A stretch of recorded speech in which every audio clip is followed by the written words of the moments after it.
Non living thing. Very good. कहाँ रखेंगे इसको हम? वेरी गुड, रखें। एक्सीलेंट। क्लैपिंग करें अब्दुल मन्नान के लिए। आमना, आपके हैंड में लिविंग थिंग है नॉन लिविंग?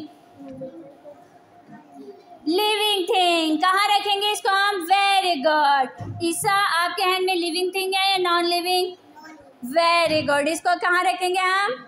यहाँ। बिस्मा, आपके हैंड में क्या है?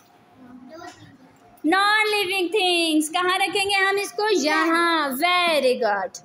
आपके हाथ में हुरैन कौन सी थिंग है? Living things. क्या है? Living thing.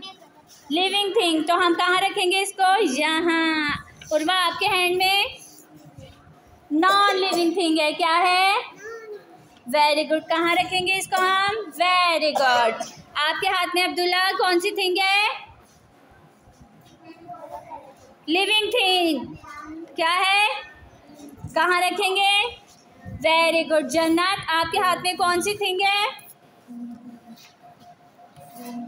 Living thing. कौन सी थिंग है? Living thing. कहाँ रखेंगे हम? Very good.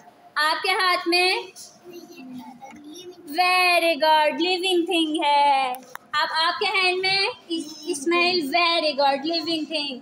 आपके हाथ में वेरी गुड लिविंग थिंग के नीचे रखेंगे। आप आए रोमान, आपके हैंड में नॉन लिविंग थिंग है। क्या है? आपके हाथ में